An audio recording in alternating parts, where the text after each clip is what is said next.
नई कहानी देखने के लिए चैनल को सब्सक्राइब करें और बेल आइकन दबाना ना भूलें। अंश अपने दोस्त शिवम के साथ बैठकर ड्रिंक करता हुआ बोलता है, भाई क्या क्या नहीं किया था यार उसके लिए। रात भर उसके कुत्ते को घुमाया, फिर भी सारी छोड़ के चली गई मेरे को। अबे साले, तू उसका कुत्ता घुमाने की जगह उसको घुमाता तो तेरे काम आता। भाई शिवम वो मुझे कहती थी baby I can't live without you, और अब चुड़ैल किसी और को ये सब बोल रही है। साला ब्रेकअप इसका हुआ और दुख मुझे झेलने पड़ रहे हैं। निकल ले बेटा शिवम, वरना इसके आंसुओं की धारा में तू भी बह जाएगा। भाई पता है क्या बोलती थी मेरे को? अच्छा कल बताइयो, अब मुझे कुछ काम है, मैं चलता हूँ। शिवम वहाँ से चला जाता है और अंश भी बड़बड़ाता हुआ सो जाता है। अगले दिन सुबह अंश शिवम को कॉल करके घर बुलाता है और बोलता है, भाई वो चुड़ैल शादी कर रही है। कौन चुड़ैल? किसकी बात कर रहा है? साले तेरी भैंस की टैंट, साले कल रात की सारी बातें भूल गया। अबे मेरी एक्स गर्लफ्रेंड स्वाति डायन मेरी दुनिया उजाड़ने के बाद अपना घर बसाने चली है। अबे इसकी तो कोई नहीं यार, वो आगे बढ़ रही है अपनी जिंदगी में, तो तू भी बढ़ना। मूव ऑन यार। अबे मूव ऑन की बात करता है, उस चुड़ैल को तो मैं खुश रहने नहीं दूंगा, फिर तू साथ दे या ना दे। अंश स्वाति से बदला लेने का प्लान बनाता है। अपनी और उसकी एक फोटो को गिफ्ट पैक करवाकर उसके घर भेज देता है। दूसरी ओर अपने दरवाजे पर गिफ्ट रखा देखकर स्वाति उसको उठाती है और अंदर जाकर खोल लेती है। अपनी और अंश की फोटो देखकर उसे बहुत गुस्सा आता है और वो अंश को कॉल करती है। स्वाति की कॉल देखकर अंश फोन उठाता है और कहता है, मुझे पता था तुम कॉल जरूर करोगी, तो कैसा लगा मेरा सरप्राइज? क्यों बे, मेरे घर हमारी फोटो भेज के ब्लैकमेल करना चाहता है? सुन बे छछुंदर सी शक्ल के, सोचो अभी मत कि मैं तुझसे डर जाऊंगी, और जे दोबारा ऐसी हरकत की ना तो मेरे से बुरा कोई नहीं होगा फिर तेरे लिए। अबे चुड़ैल, तेरे से बुरा तो कोई हो भी नहीं सकता। अगर तूने शादी की ना तो तेरे होने वाले पति को ये फोटो भेज दूंगा, इसलिए एक बार आके ना मुझसे उसी रेस्टोरेंट में मिल ले। चल ठीक है, तुझे मिलके देखती हूँ। अगले दिन स्वाति रेस्टोरेंट में आती है जहां अंश पहले से ही वहां पर बैठा होता है और उसको देखते ही वो बोलता है, तो आ ही गई तुम। हाँ हाँ, तुझे लाइन पे लाने के लिए आना तो था ही। बोल क्या बोलना है? देख स्वाति, तू भी जानती है मैंने घना प्यार किया है तेरे ते, फिर मन्ना छोड़ के तू उस चूते से क्यों ब्याह कर रही है? ओ छछुंदर, मेरे होने वाले पति के बारे में बोलने से पहले ना 100 बार सोच लियो। और जो तू ये प्यार का हवाला बना रहा है ना, तुझे मैं अच्छे से जानती हूँ कि कितना प्यार किया है तूने मेरे से। ना स्वाति, तेरी कसम बहुत प्यार करता हूँ मैं तेरे से, तेरे लिए सब कुछ छोड़ सकता हूँ, ये शादी तोड़ दे बस तू। ओ बावड़ी तरेड़, साढ़े तेरे से पबजी तो छोड़ी ना जाती थी। जब भी कॉल करती थी कहता बेबे अभी तो चिकन डिनर होने लग रहा है, तो रह अब अपने चिकन डिनर के साथ। इतना कहकर स्वाति वहाँ से जाने लगती है कि तभी अंश बोलता है, देख ले, जो तू मेरी ना हुई ना तो उसकी भी ना होने दूंगा मैं तेने। जाओ खाड़ ले जो खाड़ना है, शादी तो मैं उसी से करूंगी। स्वाति वहाँ से चली जाती है और अंश बदले की आग में जल रहा होता है।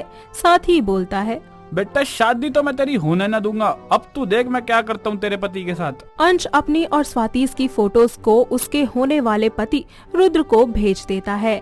उसको रुद्र की तरफ से कोई जवाब नहीं आता, तो अब वो स्वाति को ब्लैकमेल करने के बारे में सोचने लगता है और उसको एक बार फिर से कॉल करके रेस्टोरेंट में मिलने बुलाता है। स्वाति दोबारा से रेस्टोरेंट पहुंचती है और उससे कहती है, तेरी प्रॉब्लम क्या है? क्यों नहीं जीने दे रहा चैन से? सुन, मेरी प्रॉब्लम नहीं जिद है तू। अगर तूने शादी नहीं तोड़ी ना तो मैं आऊंगा तुड़वाने, और तेरे होने वाले पति के आगे ऐसे ऐसे किस्से सुनाऊंगा ना कि वो तुझे खुद मंडप पे छोड़ देगा। छी, तू इतना गिर सकता है ये कभी मैंने सपने में भी नहीं सोचा था अंश। एक टाइम था जब मैंने तुझसे बेइंतहा प्यार किया था, अब उतनी नफरत हो गई है तुझसे।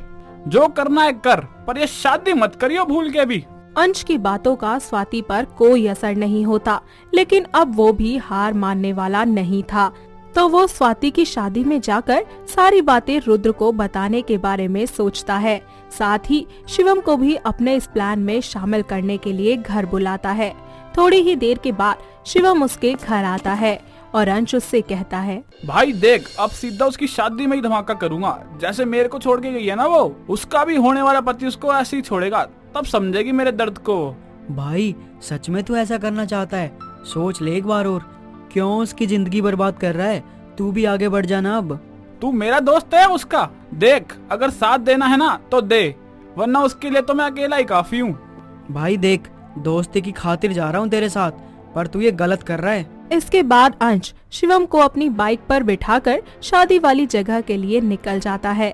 कुछ ही देर में वो दोनों वहां पहुंचते हैं, जहां स्वाति दुल्हन के कपड़ों में बहुत ही ज्यादा खूबसूरत दिख रही होती है। तो वहीं रुद्र भी उसके साथ खड़ा होता है। दोनों को एक साथ देखकर अंश का खून खौल उठता है और वो जोरों से चिल्लाता है। ये शादी नहीं होगी। ये सुनकर सभी उसकी तरफ देखने लगते हैं और रुद्र भी अंश के पास आकर उससे कहता है, क्यों नहीं होगी ये शादी? सुन भाई रुद्र, तेरे से मेरी कोई पर्सनल दुश्मनी नहीं है। प्रॉब्लम की सारी जड़ तो ये स्वाति है। इसने पहले मेरी जिंदगी बर्बाद की और अब तेरी करने जा रही है। सुन बे उबले हुए अंडे, ऐसा है ना कि स्वाति मेरी होने वाली बीवी है, और कुछ भी उसके बारे में उल्टा सीधा अगर तूने बोला तो यहीं गाड़ दूंगा। ओ सुन भाई, ये मेरी एक्स है और 3 साल का रिश्ता था हमारा, एक पल में तोड़ गई है बिना किसी वजह। ऐसी लड़कियां ना किसी की सगी नहीं होती मेरे भाई। अंश के मुंह से ऐसी बातें सुनकर रुद्र को गुस्सा आता है और वो एक जोरदार थप्पड़ मारते हुए अंश से कहता है, वो लड़की गलत नहीं है, तेरे जैसे लड़के गलत होते हैं। सोचा है कभी 3 साल का रिश्ता ऐसे क्यों टूटा? जो लड़की तुमसे प्यार करती है उसको इज्जत और टाइम देना तुम्हारा फर्ज होता है। बता, दी कभी इज्जत? दिया कभी टाइम? पर वो मैं बोलती बंद ना। साले, हर जगह लड़की गलत नहीं होती। तुम जैसे लड़के जो एक रिश्ते को सही से खुद निभा नहीं सकते और ब्रेकअप के बाद ब्लेम उस लड़की पर डालते हैं। तुमको क्या लगा अंश, रुद्र को कुछ नहीं पता? अरे मैंने इस रिश्ते की शुरुआत ही सब कुछ सच बता के की थी, और वो तुम्हारी तरह घटिया नहीं है। उसने मुझे समझा और अपनाया भी। रुद्र और स्वाति की ये बातें सुनकर अंश की गर्दन शर्म से झुक जाती है, पर रुद्र उसको बोलता है, भाई सुन, एक लड़की को अगर इज्जत दो ना तो वो तुम्हें कभी छोड़कर नहीं जाएगी, पर जहाँ उनको यही ना मिले तो वहाँ सिर्फ इंसल्ट होती है, और जिसकी एक न एक दिन हद हो ही जाती है। वहाँ मौजूद शिवम भी अपने दोस्त को समझाने की कोशिश करता है और उससे बोलता है, भाई मैंने कहा था ना, देख अगर प्यार किया था तो उसके ऐसे बर्बाद करने की नहीं सोचता तू। अब भी मौका है, संभल जा, जान ले कि तूने अपनी गलती से क्या खो दिया है। रुद्र और शिवम की इन सभी बातों से अंश को अपनी गलती का पछतावा हो ही जाता है।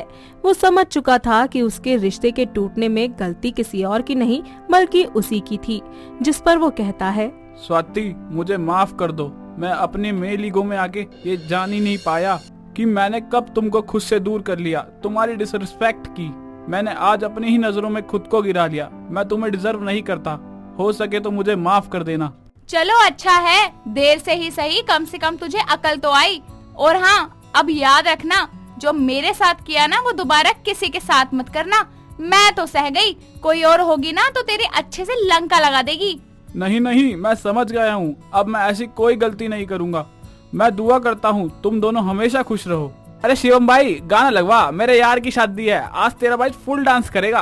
अंश अपनी जिंदगी का सबक सीख चुका होता है और अपनी गलती के लिए माफी मांगकर वहाँ से चला जाता है। दोस्तों, अगर आपको ये कहानी पसंद आई तो इसे लाइक करें, शेयर करें और कमेंट करके बताएं कि कहानी में आपको सबसे अच्छा क्या लगा।